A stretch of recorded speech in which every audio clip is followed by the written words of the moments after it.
Okay, good morning, everyone. My name is Martin Paulsen. I'm here today as chairman of the board of the Rafto Foundation for Human Rights. We have a long-standing interest in Russia, and our Human Rights Prize for 2014 went to Pavel Chikov and his group of lawyers in Agora. I'm also a jury member of the Free Press Prize, which is a cooperation between Fritt Ord and the Stiftung, which has been mentioned earlier here today. I'm honored to have the opportunity to take you to this next panel, which will turn our attention and our focus towards Russian civil society. What is contemporary Russia like for people who promote freedom of speech, human rights in general, and the rule of law? Or those who just want to enjoy these freedoms that rights that we have spoken about here imply. Our panel here is set up in such a way that we have both first-hand experiences and highly qualified observations and analysis available for the discussion. The proceeding will remind the previous one. We will first hear each panelist give a 10-minute introduction. We'll have a general discussion, and I hope that we can find time to some questions from the audience as well towards the end. I'll start by introducing today's distinguished panelists. Irina Prokhorova in the middle has a long-standing engagement in Russian intellectual society and public life. She is the founding editor of the New Literary Review and head of its publishing house. She is a co-founder of the Mikhail Prokhorov Foundation. She was active in the party Civic Platform and resigned following the annexation of Crimea and the debates inside the party after that event. She is also the author of 1990, Russians Remember a Turning Point, a book about how Russians look back at the year 1990 as a turning point in Russian history. And she won the Andrei Prize for Literature in 2006. So please welcome Irina Prokhorova.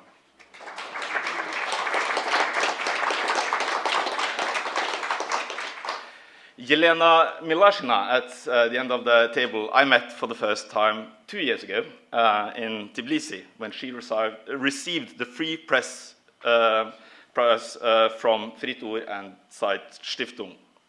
We spoke at length that night when the prize was awarded about her methods and how she conducts her investigative journalism inside the Chechen Republic. So it was no surprise to me when she later, I think it was a year later, Elena, that you broke the story about the conditions that gays live under in Chechnya, how they are harassed and also killed due to their sexual orientation, a story that was brought huge attention internationally to the situation in Chechnya, and we'll perhaps hear a bit from you what has actually happened later after that story broke, Elena. So please welcome Elena Milashina.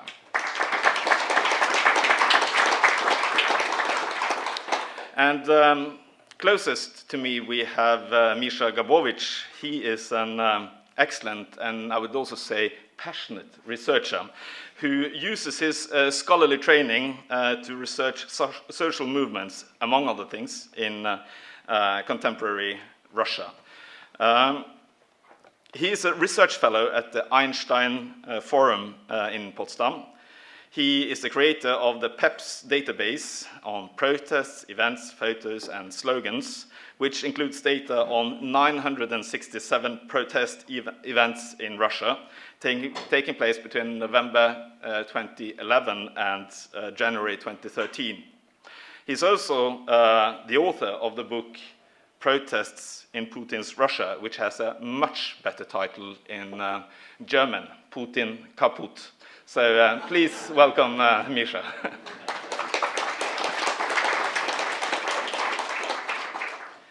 And to save us some time, I suggest that we remain seated while we give our presentations, if you are okay with that.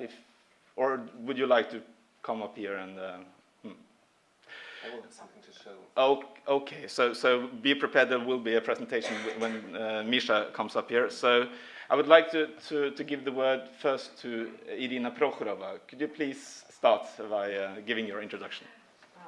Thank you so much, and I'm very pleased and honored to be invited to participate in such an important meeting and discussion. You know, being a publisher, you know, I have my own vision of the Russian society, and probably it differs a little bit from this usual opinion about Russia and Russia under Putin. Probably I'd like to support this very important statement by Maria Stepanova that there is quite a lot of people and social groups which are not dominated by Putin's propaganda, who is trying to find the way to overcome this, whether you call it dictatorial rule or authoritarian rule, anyhow, in a way. And I'll try to describe what I'm just thinking, what's going on in Russian society more than what Putin is thinking, you know, annexing the Crimea. Whether he thought at all, I don't know. You know, it's interesting enough, probably when I resign, I'll write a book, The World According to a Publisher, because I think it's very interesting to see the shift of public opinions and moods through your own profession. And I'll give you a very revealing example. So the late November of 2011, there was a book fair, which is quite traditional in Moscow, the so-called non-fiction book fair, where the best publishers are presenting their books, many of intellectual thing. And we noticed a strange atmosphere in the room. It was something electric everywhere. People were agitated, buying books in piles.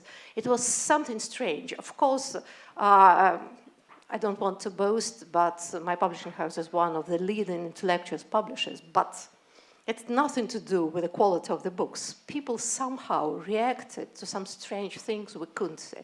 And we said something is changing in the air, something will happen. At the same time, there were a number of sociological surveys just showing that the society is very apathetic, and you wouldn't expect any protest movements for the future several years. In 2 weeks, the so-called Bolotnoy protests started. So in a way, I respect sociologists in a way. But as a former Soviet citizen, somehow I'm very conscious about all these figures. But these feelings of the change was very visible where people were put together. So what I can feel now is the same, this dramatic shift of attitudes of people towards the authorities, towards Putin himself. Of course, there is this pension reform, which is very unpopular, and many other things which are going on. So the tortures in the prisons, and I can enumerate the things. But something probably the very quantity of events and decisions by the Kremlin just created this this change. But in a way, the society has changed again.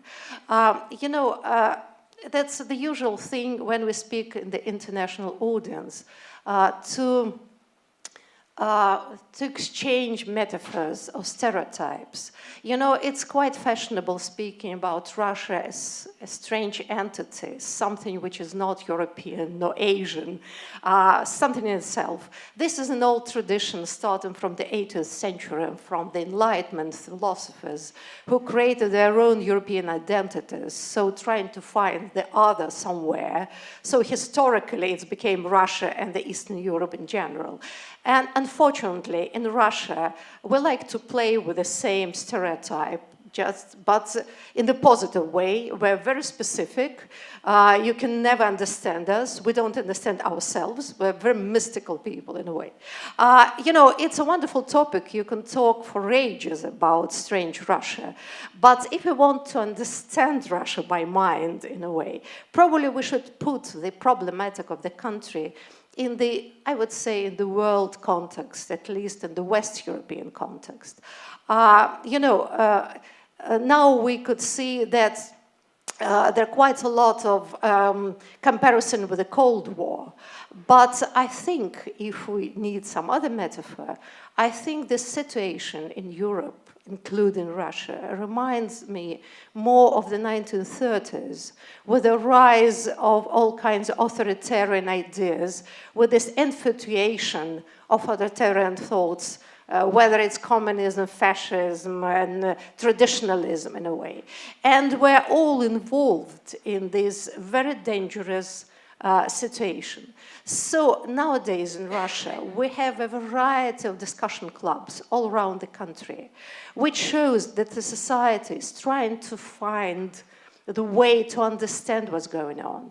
And having this Soviet legacy, and my generation spent half of our life, the best years of our life, unfortunately, in the Soviet Union. So we know a little bit how this system functions and functioned. So we try to overcome this psychological booby trap. And in a way, if we understand that we're all in the same boat, we don't know how to deal with this new wave of nationalism and traditionalism, then I'm afraid the scenarios of development of different countries in Russia, including Russia, could be quite dangerous, and we know the history. So in a way, what we're witnessing in Russia, probably more evidently, because Russia is a culture of contrast, it's a very radical country. We can experience now in many other countries as well. What we're witnessing there, at least I can take for my country, this is a crisis of not democratic ideals, but of democratic narrative discourse, I would say. So the late Soviet state, I would say that during perestroika, there were quite a lot of ideas which emerged with this huge wave of public opinion. There's ideas about these new norms of new democratic society were very powerful. That's why we had this period of the 90s, which is generally ignored nowadays, in a way, where all these ideas were very productive in a way. But I would say the Putin coming into power, that was the sign that all these ideas stopped being influential. And if you look nowadays at this democratic crisis in the countries, we can see the same. So all these arguments, which were very powerful generation before, somehow doesn't work. And that's why we can say that quite a lot of people are affected by this traditionalism, nationalism, and non-democratic rhetoric. So I think the problem is to not only to speak about Russia somehow special, but trying to discuss what can we do together, how we can reformulate democratic, liberal, humanistic ideas so that they could be again influential to the new generation of people. And so I think what is going on in Russia nowadays in all these intellectual clubs people are trying to find these new ideas or a new presentation of the same ideas. And I think it's very important, especially nowadays, when these charms of the so-called Putin power is, I would say, failing, and it's very visible. At least I can feel it everywhere. And people are becoming more and more skeptical about the whole situation. And, well, the last surveys, if we can believe it, so they show that people are asking more for, they don't want a strong leader anymore, but they are claiming, so they wish they had more, I would say, sorry for my English. No, just forget in simple words, you know. So thinking about more fair society, you know, that's following the rules, you know, that's following the constitution in a way. So strangely enough, we can see this admiration with Putin, who at the moment when he came into power just represented this new generation of leaders.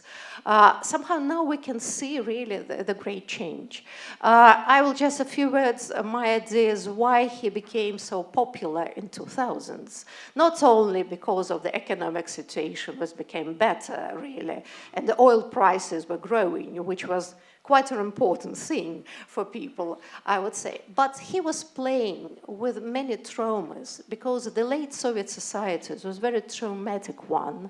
First of all, so there were several generations who experienced quite a lot of hardships and tragedy during the 20th century. So in a way, the word stability, which was the most popular and still popular in Putin's propaganda, was not something abstract, but it was a kind of luxury, because you hardly find a generation in Russia who could not experience some kind of, you know, great upheaval and many problems. So the idea of living just normally, without revolutions, upheavals, you know, and many other things, was a very important thing, especially for the older generation. And besides that, I think a very important thing, this is so-called imperial complex, which we shouldn't underestimate, because traditionally in Russia, starting from the 19th century, it was a very specific type of Russian imperialism. And the late philosopher Alexander Pyatigorski just expressed it very vividly. That was the predomination of land over the people living in this land. So the most sacred thing was land itself. And the more you're expanding, the greater you feel. So in this way, you know, Putin always speaking about the restoring the borders of the former Soviet Union was, you know, somehow was very important for people who lived in the Soviet Union, in the Soviet Empire, and that was part and probably the stem of their identity. So if you can look at all these military movements, which seem very inadequate to the situation. I mean, that the conflict with Georgia, with Ukraine, many other things in a way.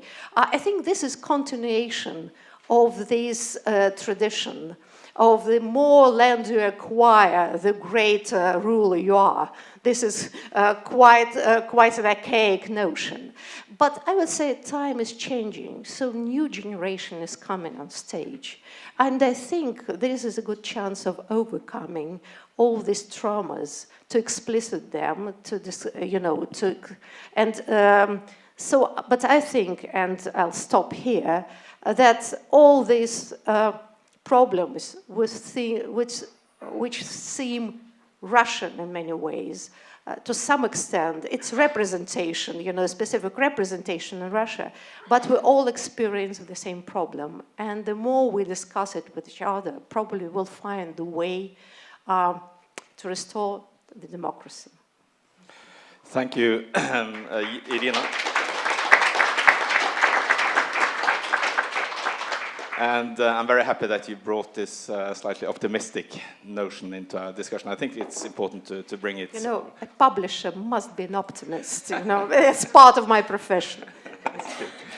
Thank you. I was instructed by the organizers that we should actually use this podium. So, Elena, I will invite you up to come and give your presentation, please.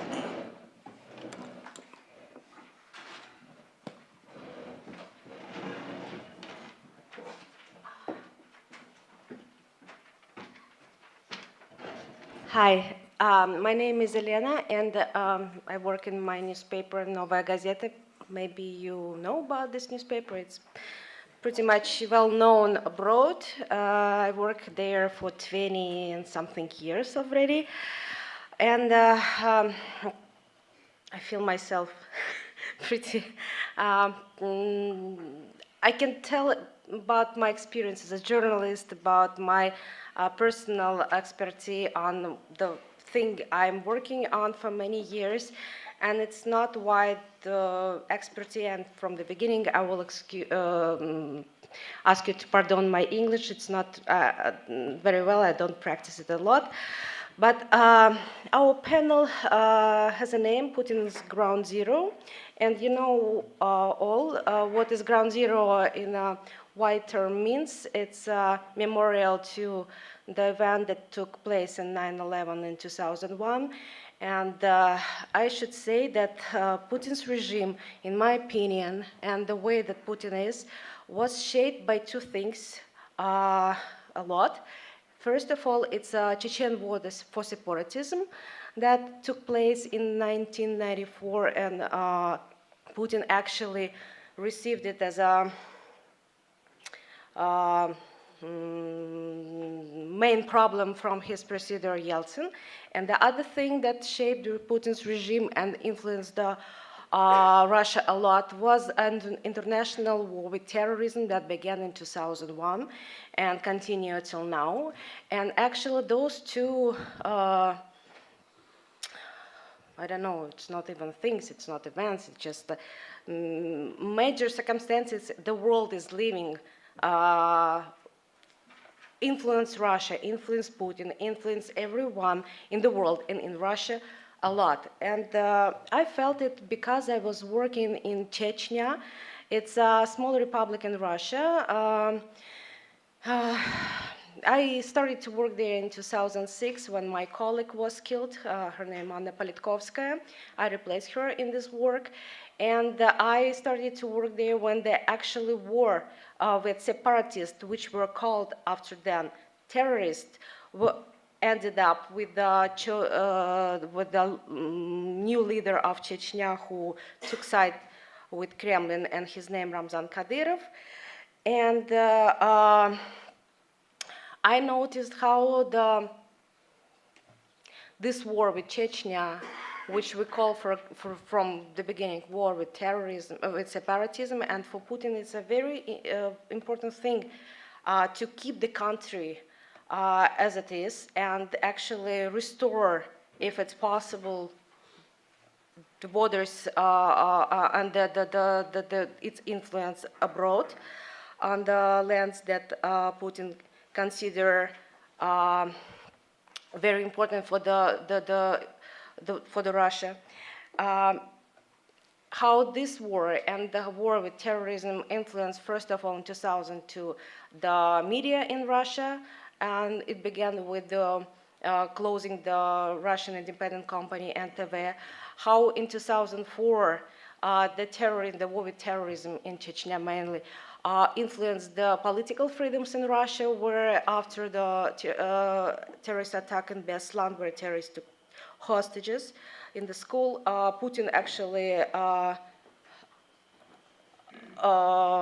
closed the elections, free elections in the regions, and began to appoint the leaders of the regions of Russia, and the federalism, the idea of federalism actually was completely shut down in Russia, and the vertical of power was began to build and began the main principle how to rule such a big country as Russia. And then in 2006, where it looked like the war in Chechnya and the war on terrorism were getting down, the attack on the civil freedoms, the civil NGOs began with a new, strongest, I think, because we were, the parliament were taking a lot of laws to restrict the NGO, to sentence them, to name them as foreign agents. And this step by step influenced the whole situation with the democratic freedoms in Russia. And Chechnya played a very big role in this development, if it can be called a development, but it's sort of development to closing Russia. And it was a well-known region for the fight, Putin's fight with terrorists there. And for many years, the world actually were closing its eyes on the methods that Putin was fighting with this terrorism. And those methods, I should say, were not very different from the methods that the world actually uses all over to fight with terrorism. And the main of them is to call, if you call a person a terrorist or suspected terrorist, it immediately loses in its civil rights, in the constitutional rights, and you can actually do whatever you want to do with them. It was practicing in Russia very much, and it's the way how we actually fight with terrorism and fight with people in Chechnya, in my region which I cover all the time. But it's the same methods that we're using all around the world. And this fight with terrorism, both in Russia and in the world, brought us to where the human rights don't mean a lot anymore, and don't play a very big role in development of the whole society, both Western and Russian society. And Putin used this. Like now he is using the rise of nationalism all over the world, all Western countries, for example, and in Russia, and he feels those things. He's a very good politician, and he is a person of his time. And the way that sometimes his opponents, the Western countries' leaders, betrayed the values that the West is based on, he uses brilliantly in his rhetoric and in his actions, and always say that you do the same thing. And this, I agree with the previous speaker, unites Russia in some way with the whole world, because in Russia we're dealing with our own problems, but at the same time we're dealing with a lot of problems that you're facing also. And for this now I will stop, because I think I'm running out of time. Thank you.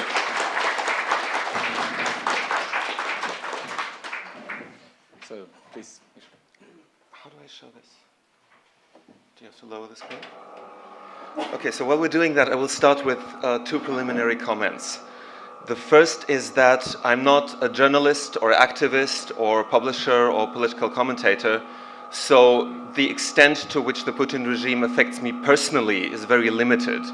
I spent a number of years as an editor actually working at the New Literary Review publishing house, and during that time I was effectively shielded from any possible effects of the Putin regime by Irina Prokhorova, for which I'm deeply and eternally grateful. So the main way in which the Putin regime has affected me personally is that I met my wife at an anti-Putin demonstration. But I am an academic. I divide my time between archival research and ethnographic fieldwork. And in my capacity as a sociologist, I'm much less interested in regime types and describing a regime and thinking about how it can change. I'm much more interested in the bottom-up view of how, what things affect people's everyday lives. And the political regime is only one of those factors, and not necessarily always the most important one. So what I want to do today very briefly is to show you just a few very brief examples from my own research on protest in provincial Russia, to show you some of the complexity of the topic. So usually when people abroad, but also often in Moscow, think about protest in Russia, the images that come to mind are something like this, right? Here is the regime, which is, evil or benevolent, depending on your point of view, and here is the valiant, democratic, liberal opposition. That's one image.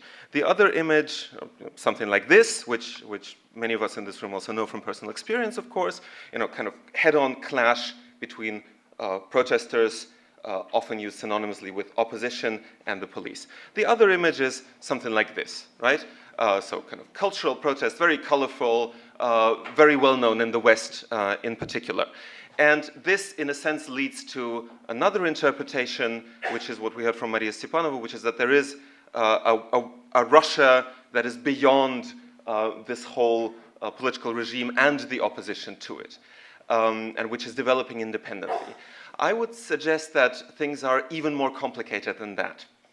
And I want to show you essentially two kinds of examples. So what we saw in these vignettes are basically top-down political movements where you have a clearly identifiable leader or some very colorful group, and then if these leaders are successful and lucky, they are able to attract supporters who will be seen as their kind of foot soldiers coming to demonstrations, supporting their political campaigns, etc., etc. And that is one model that we do find in Russia quite a lot, just like in other countries.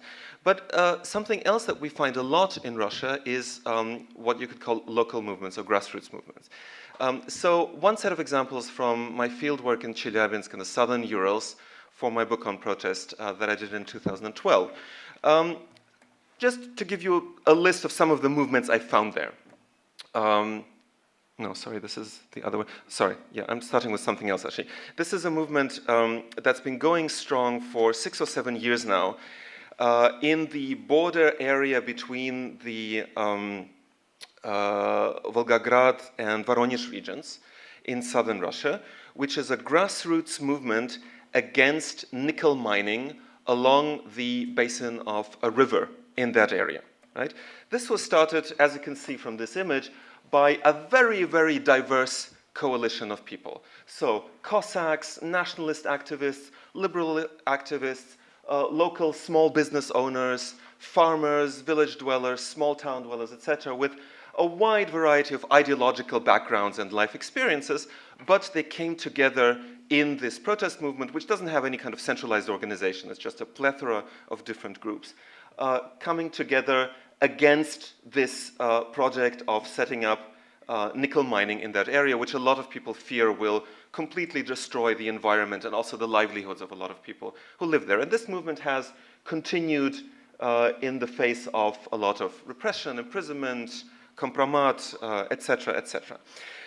What's interesting about this movement and many other similar movements in provincial Russia is that the typical response to this from Moscow politicians across the political spectrum, liberal or nationalist or left-wing sometimes, will be to say, guys, this is great, and you have to understand that what you are doing here is part of a wider movement against the corrupt elites, the evil Putin regime, etc. So we all have to come together and change the regime, which will help us solve your local problems. And one typical response to that from local activists is, no, we don't care about the wider picture.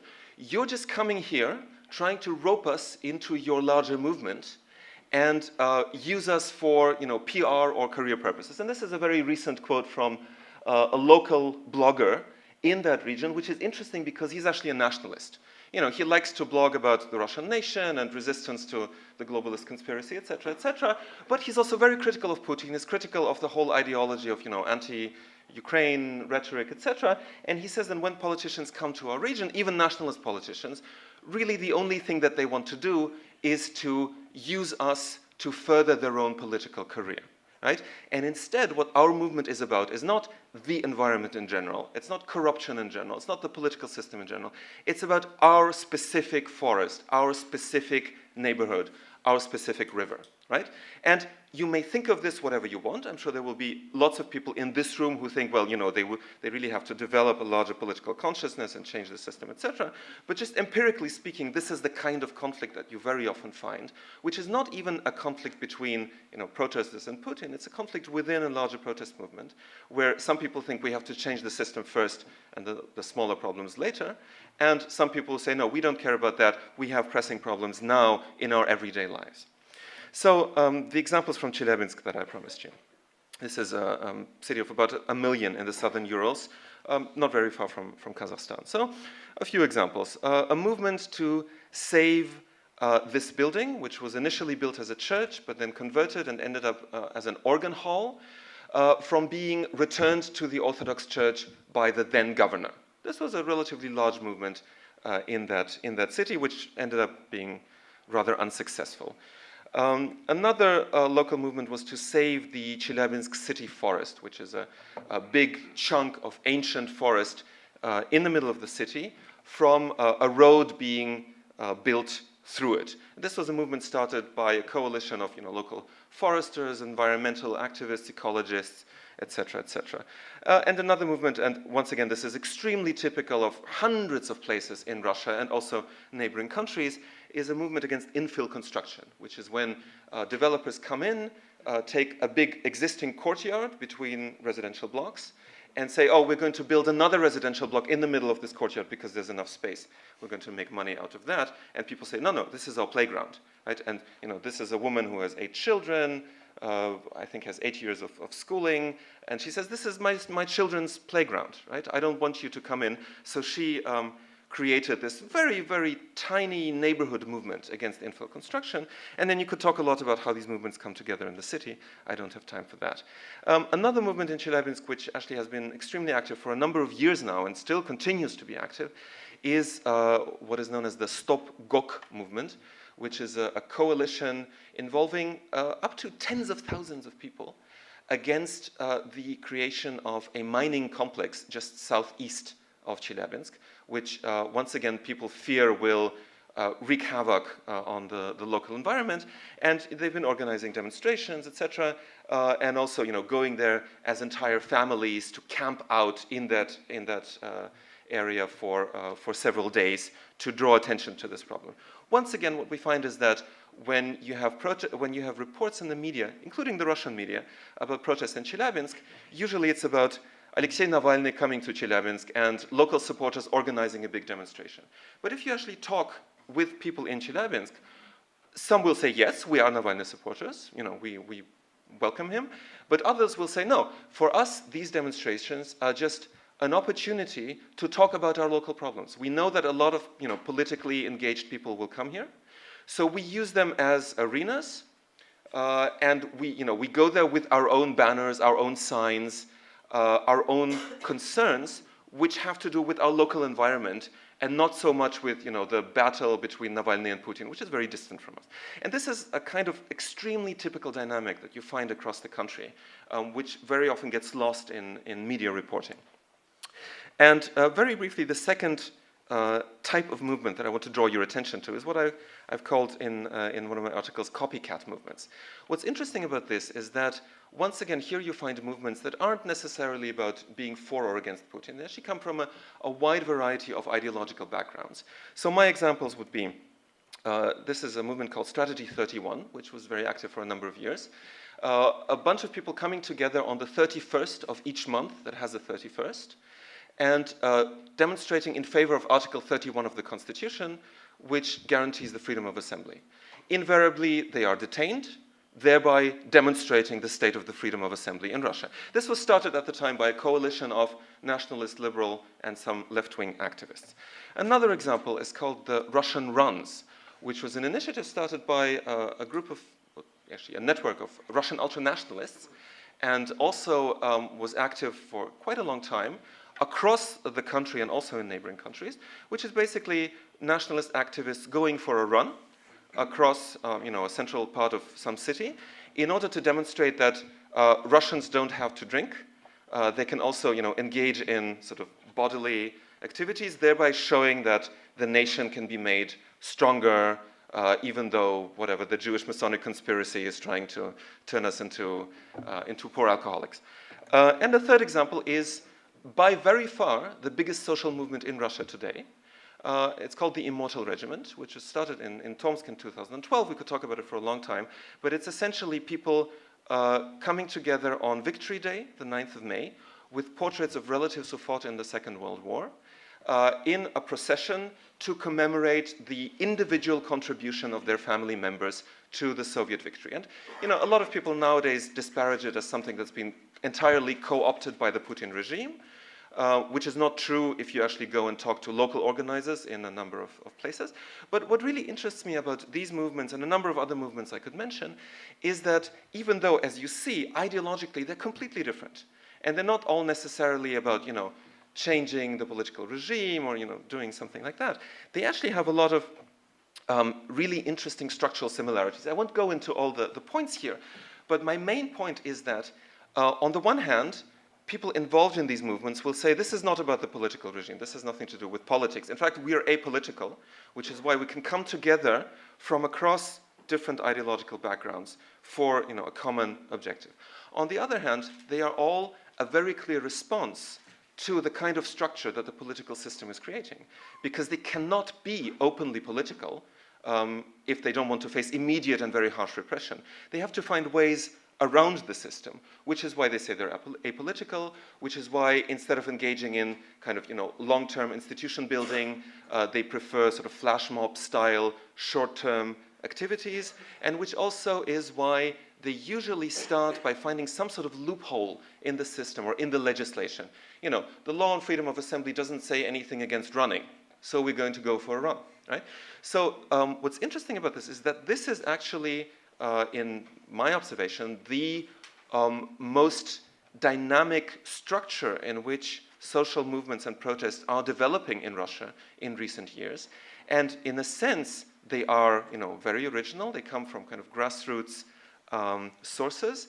On the other hand, of course, they are very clearly a response to the repressive nature of the system, and they're trying to kind of work around the system. And I think we should keep this very complex dynamic in mind and not just think about the evil guys in the Kremlin and the good guys, Navalny, etc., up on stage at large demonstrations when we think about the changing dynamic in Russian society. Thank you.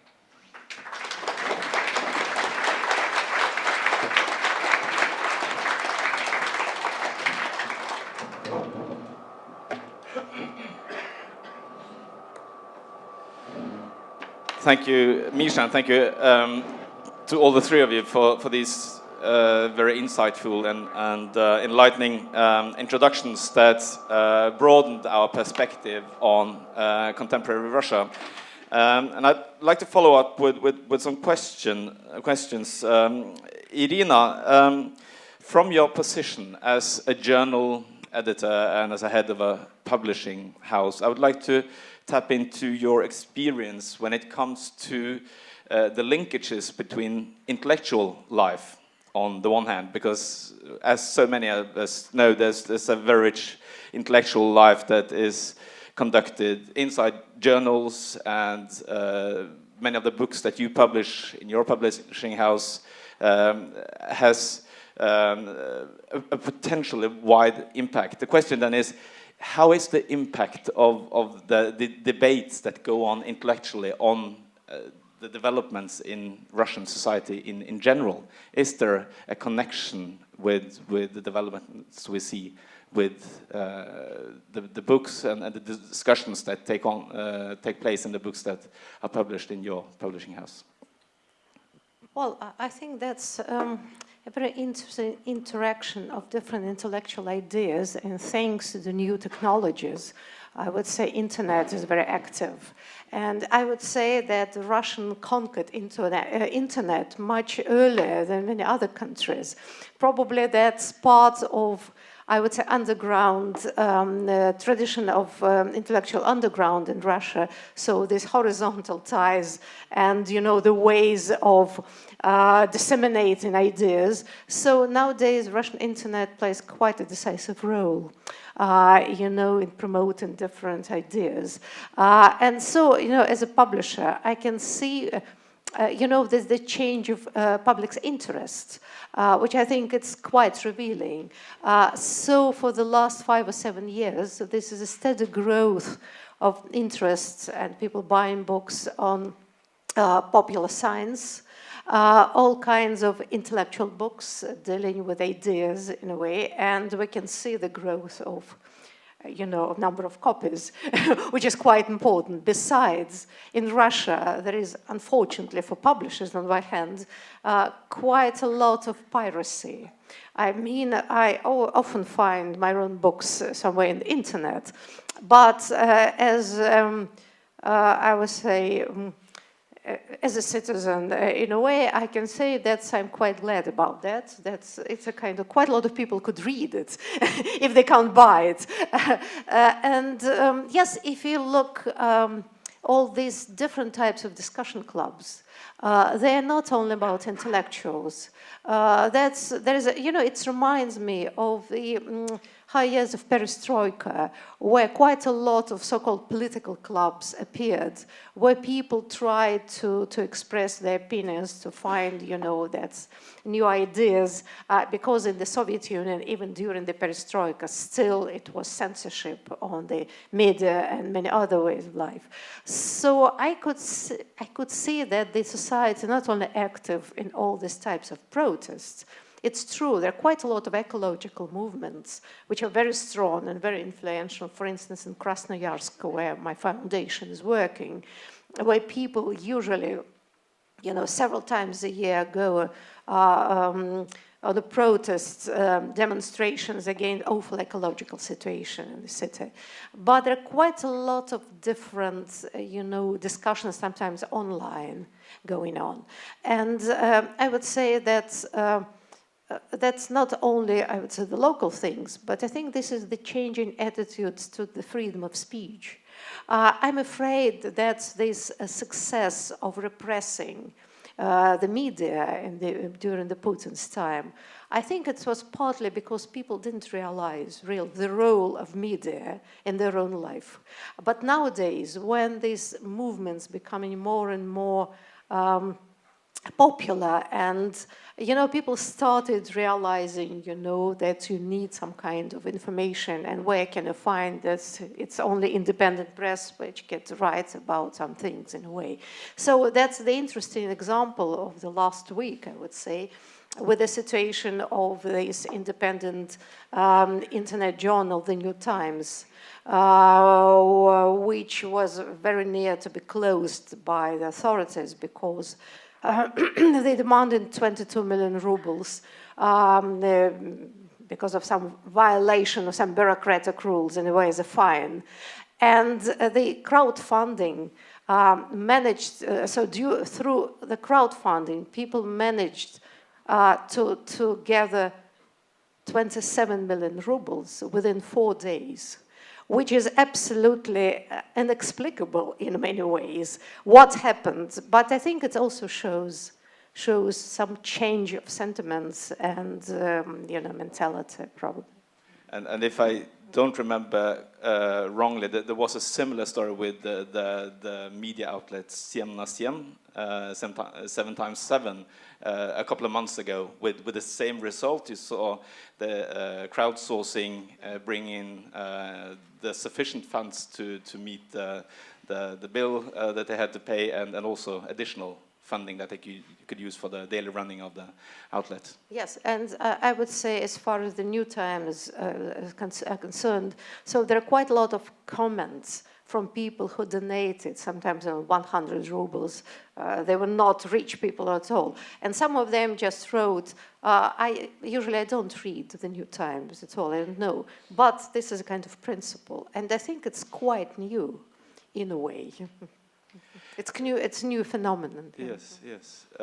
Elena, when it comes to the question of outreach and connectivity between the intellectual work that we just spoke about, or the journalistic work that you conduct in Novaya Gazeta, your newspaper, as you said yourself, is very well known outside Russia. And it would be interesting to hear your experiences when it comes to the reactions and how it influences the way that people think in Russia, in civil society in Russia. Do you have the sense that you are able to have an influence on the understanding of contemporary Russia with your newspaper?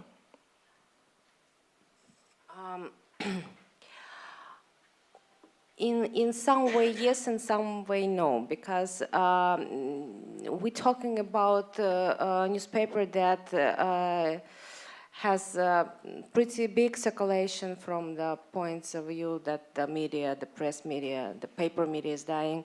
And we still have a lot of internet users who read our website, and we're talking about several million people.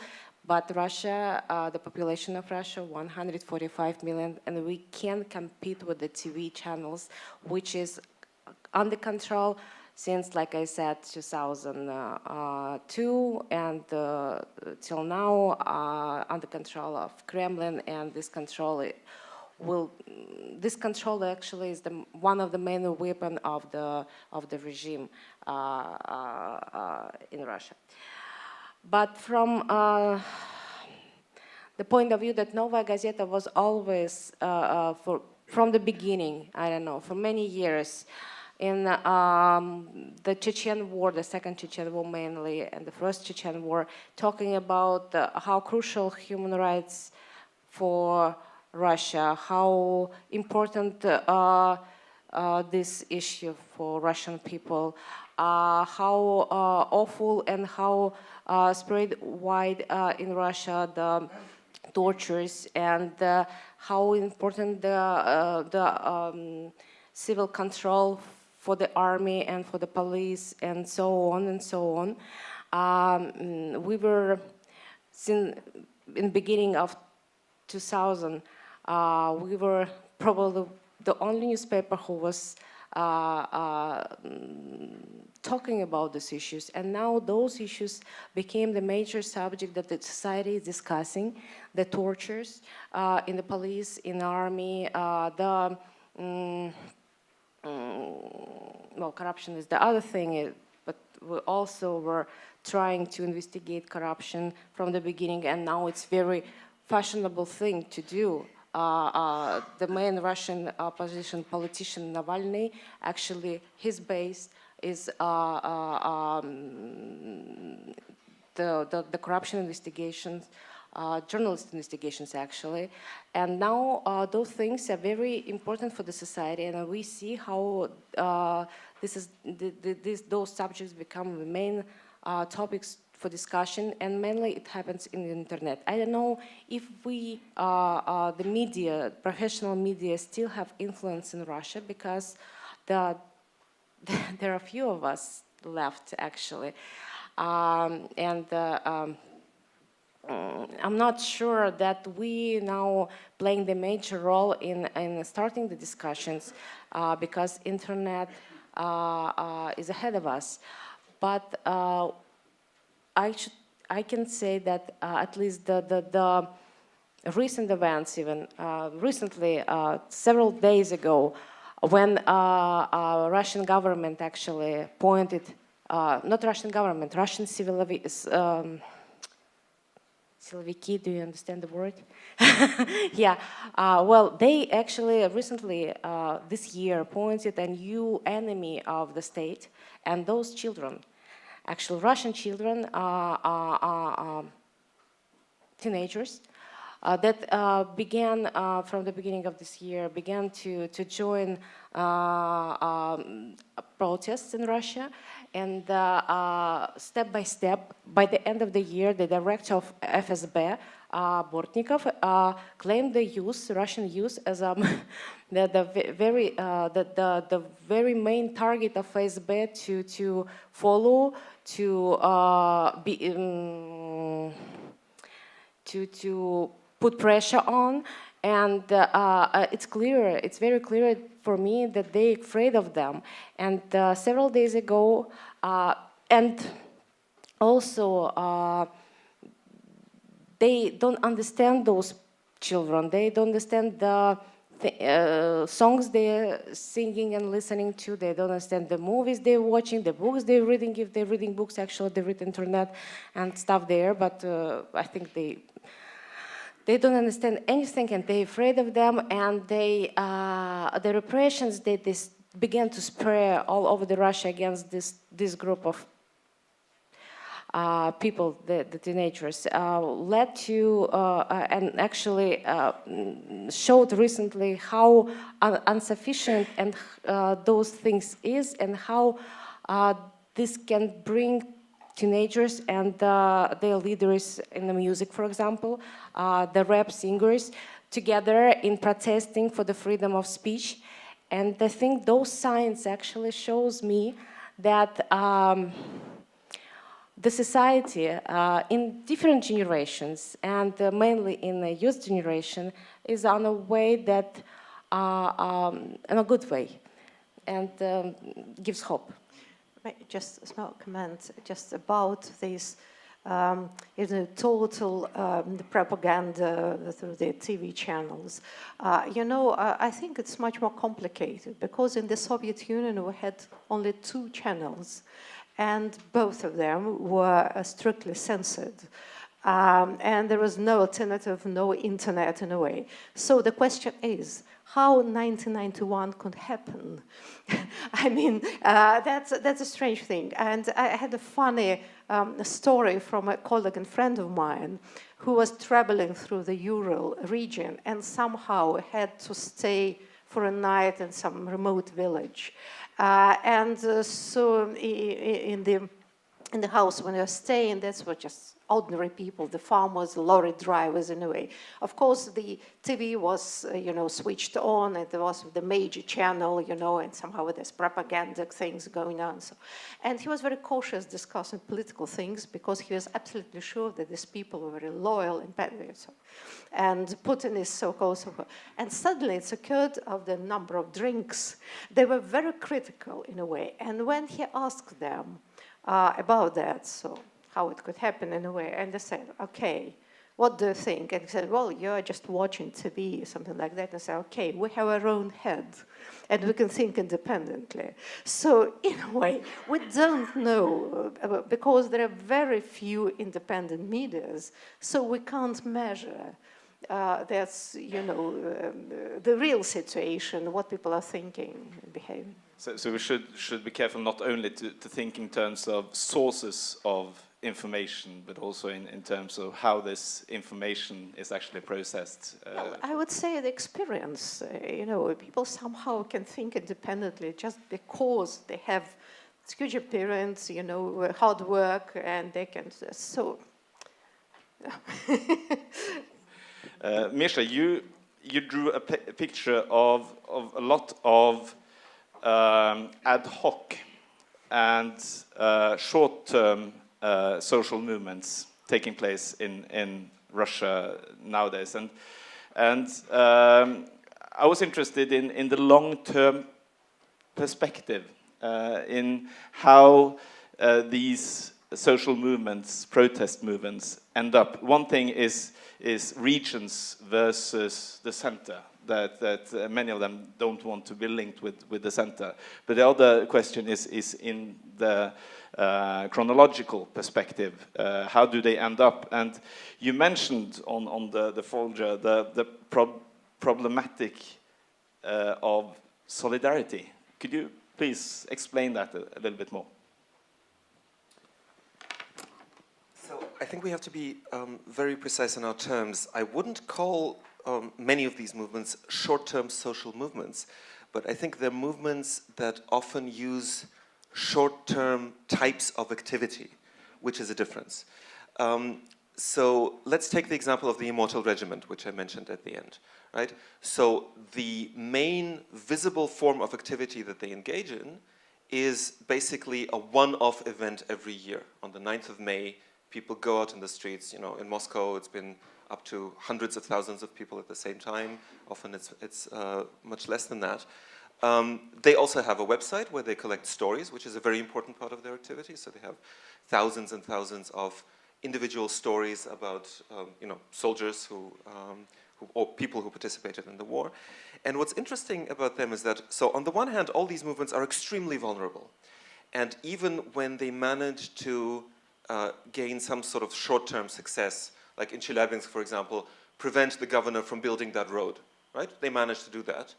There's never a guarantee that that success will be stable because there's no institutional mechanism for them to ensure that. If the governor changes his mind a year later, which is what happened with the organ hall, essentially, right? First they thought, oh, we won, and then, a few months later it was actually moved. There's no guaranteed way of going against that. That's one thing. On the other hand, what I find interesting about many of these movements is that often they lead to unexpected kinds of social change, which are not necessarily what they deliberately set out to do, but which are quite momentous nevertheless. To go once again back to the immortal regiment. So the main idea that they had in starting this, and you have to know that this was started by a group of journalists working for a very liberal TV station in Tomsk, a TV station that actually since has been closed for being too critical, probably not so much of Putin and much more of the regional politicians. But these were people who were, working in a relatively liberal mindset, but at the same time thinking along sort of, patriotic lines of commemorating victory, etc. But they said, usually the way that we commemorate the war is by having a big parade on Red Square and the leaders standing on top of the mausoleum and watching it.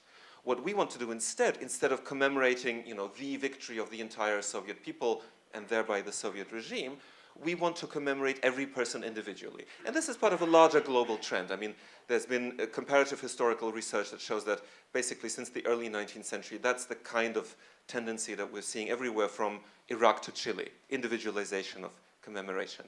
But what this means is that it is no longer possible, even in terms of ideological manipulation, to just talk about victory in the war in general.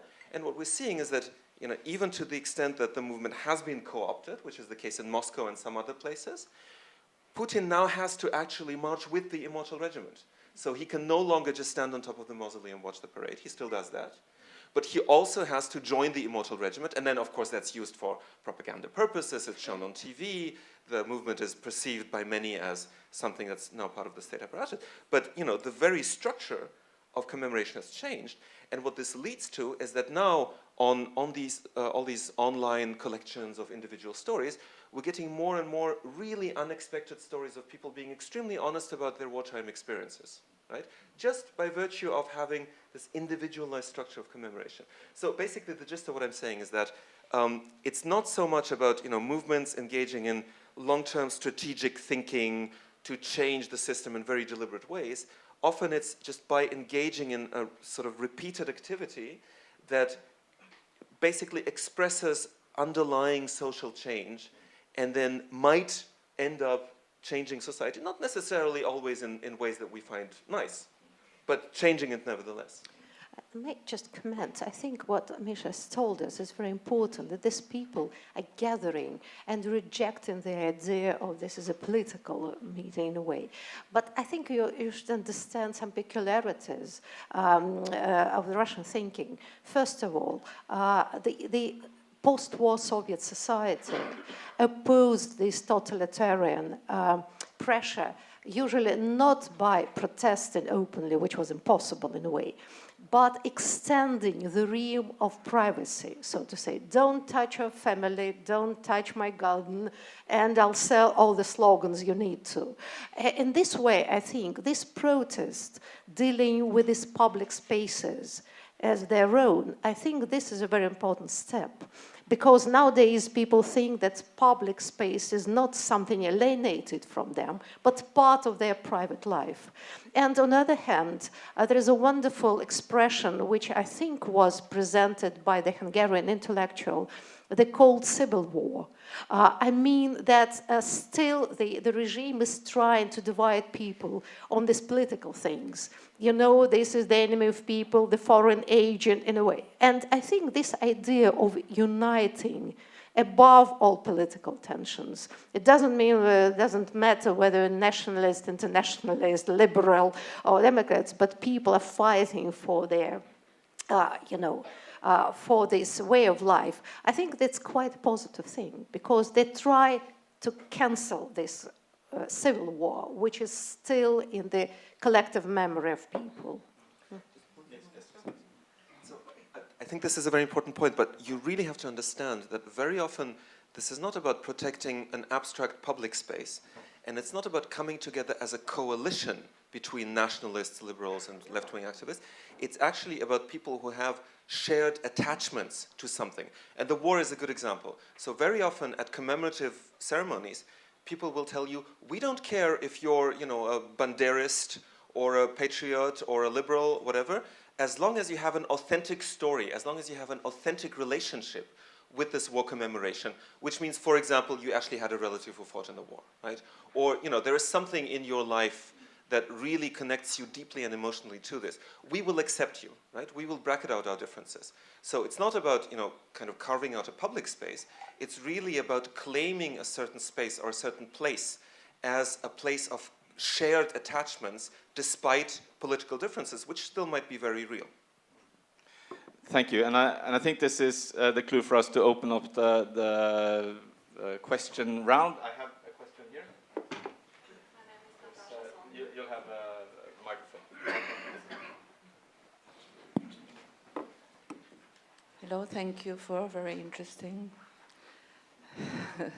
issues. My name is Natasha Sandbu, and I want to take up the question of taking the public space and using it. And I see two issues here. One is that the society is aware of the space, public space is theirs, which gives hope. And then the Kremlin's reaction at it and kind of incorporating or using in the larger propaganda like war, memories, those demonstrations, or in other words, accepting those demonstrations. The memory regiment, would it be possible in nowadays Russia if the people would memorize their families and their relatives that disappeared in Gulag or disappeared in other repressions? Would it be possible in today's Russia, you think? But we have a very... I think there was a question that's at the very back and one here at the front. I think we'll take this, yes, there. But we have such a movement which is called the return of the names, the return of the names, which is held every year at the end of October at the very center of Moscow, where people just coming to the stone which was taken from one of the gulags in a way, and they're reading the names of the repressed people. This is initiated by the Memorial organization, which is powerful, and we have the same movements in many other cities. So it's going on, yeah. It's becoming more and more influential, by the way. I'll take the question at the back, and then Maxime and Anna, and I think we'll have to, yeah. Thanks a lot to all of you. It's a pleasure to be here and hear so many interesting observations. My name is Natalia Yeremeeva. Misha, thanks a lot for for sharing with us your research about the protests at the local level. I was just wondering, where does the red line go? What are the topics which would be kind of prohibited from being raised for the protest activity at the local level? Thanks a lot. So two more questions, and then we have responses from the audience. I have Anna and then Maxime. Hi, Anna Tusik-Bonde from the Human Rights Foundation and also a member of the Free Media jury. A question to Elena Milashina.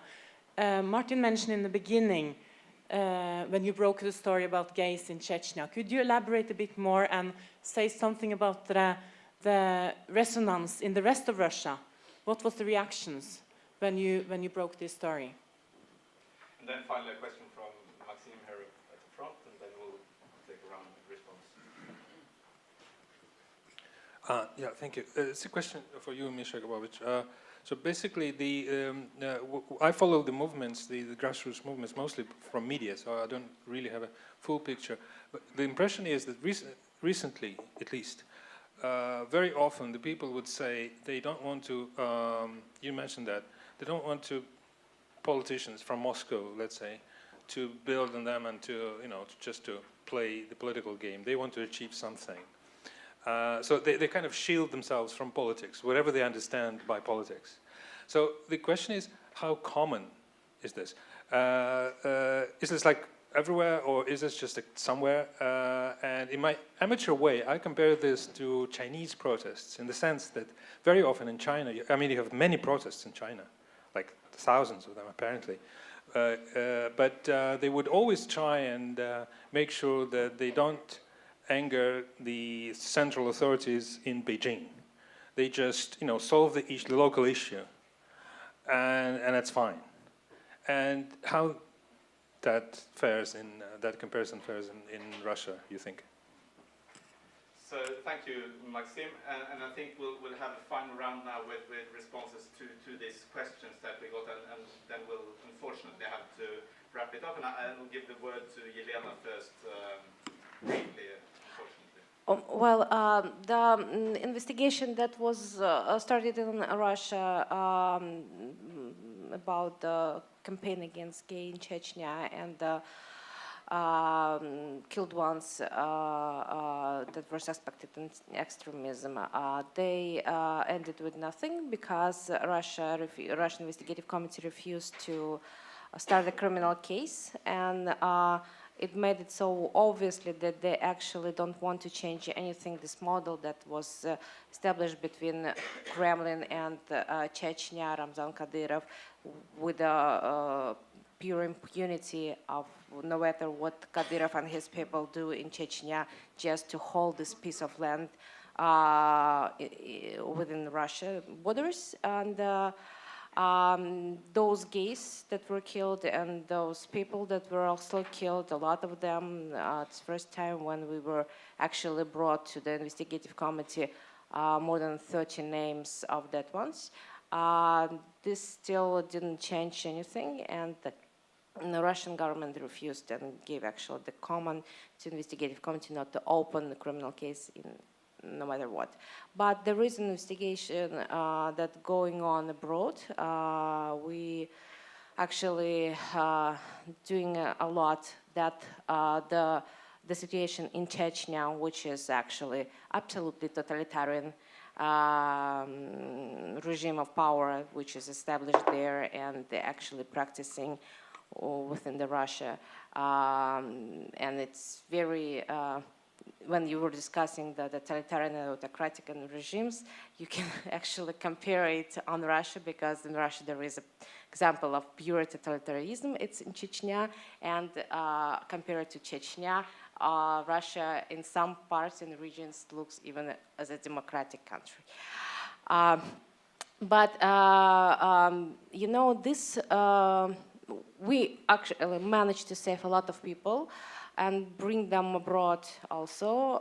It was very hard because the West and the countries, Western countries, European countries, for many years didn't want to have Chechen refugees, actually, and they closed their countries for them, and they reopened them, and I think it was very good step and towards to human rights, actually, in general.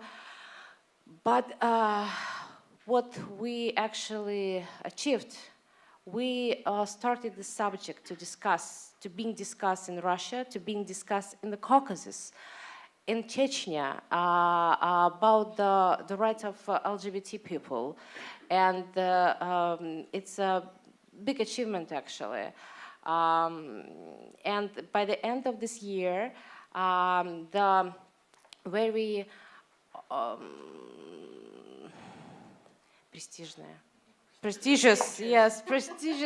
award went to the head of LGBT network that saved all those Chechen gays, to Igor Kachetkov, and it was actually a big change and a sign of those big change towards to this topic and to the rights of those people that were invisible for many, many years.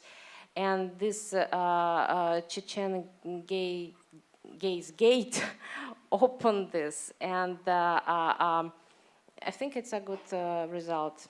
Although the justice is not possible to reach in Russia for those perpetrators, and that's a very sad thing. Thank you, Yelena, and I'll give 1 or 2 minutes to Irina and Misha to address these 2 additional questions. There's one on the red line. What is the red line that you can't cross in terms of topics you can touch for commemorative or social protests or commemorative practices? And there was this question from Maxime on the relationship between the movements and the center. So, Irina, please. Well, you know, in a way, as far as I could participate in some protest movements, in a way, none of the topics, I would say, is encouraged by the state. But somehow people created themselves and try to defend. So in a way, now we can see, I think, not the birth of civil society started in the 90s, of course, the 1990s, but I think this is the maturing of civil society, which people try in different ways to express their attitudes toward the situation. And my idea why people don't like politicians, even from the opposition side, I think this is a natural reaction of the hostile attitude towards politicians in general, because they are viewed by the people as something really hostile to them. Nowadays, where there is no free elections, in a way, people understand that these figures usually just created by the Kremlin, and somehow, in a way, they never act in the, defending the citizens or trying to promote their own ways. I think this view is extended to all types of politicians. But I don't think that people don't care about politics, but probably they formulate it a little bit different way. To understand Russian society, you should just study a little bit its language, how it expresses their social issues. So I'll take 2 questions together. Maxime's question about shielding oneself from politics and the question about the red line. I think that the red line is very clear.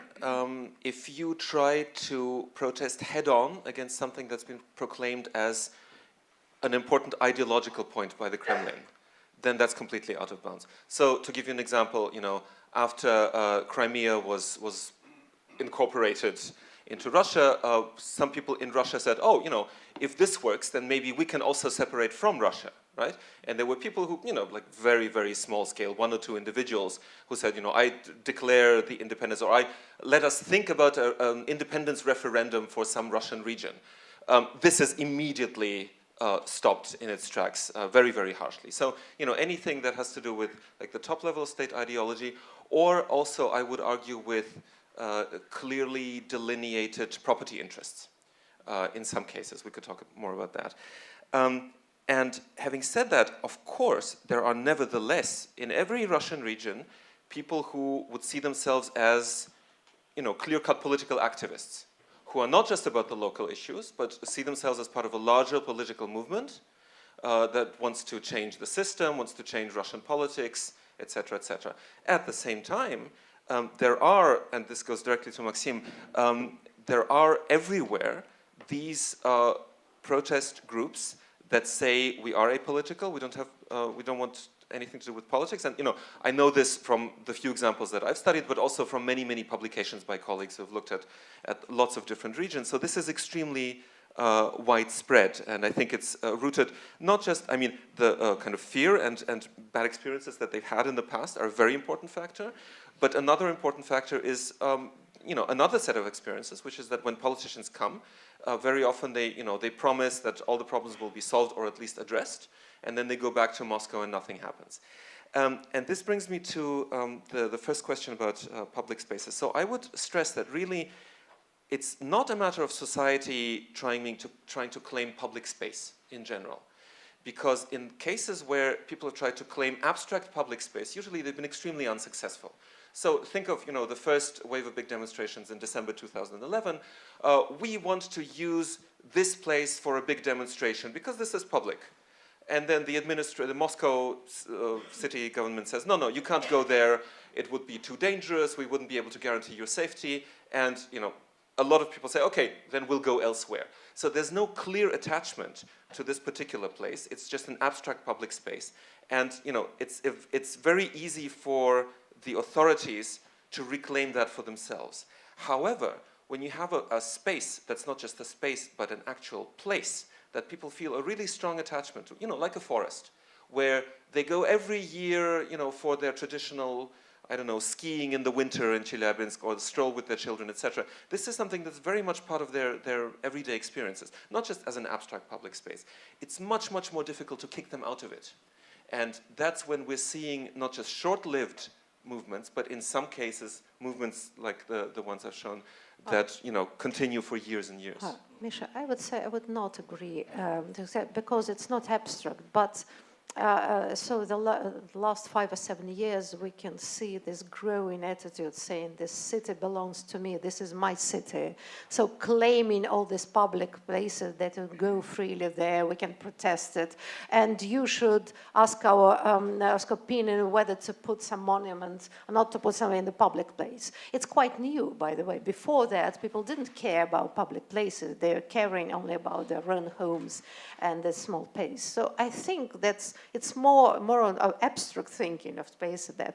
That's the city, and I'm the citizen, so I have a right to claim for the space. But this works usually in those cases when a public space can be framed as something you have a very strong attachment to, not just because it's public, but in Pskov there was an interesting case where they moved the Victory Monument. And there was a big protest movement against that, because they said, this is something where we've congregated for a long time. Whereas in cases when it's just about, abstract destruction of spaces, we've seen a lot of cases where it's been easy to push people out and then they go and, protect some other space. So, I agree that this is a tendency that we're seeing, but I would say that in those cases where it's been most successful, it has been because people are successful in saying what their attachment is to these places. And I think this is a discussion that all of us can take into the coffee break. I would like to thank all the three of you for this highly enlightening panel.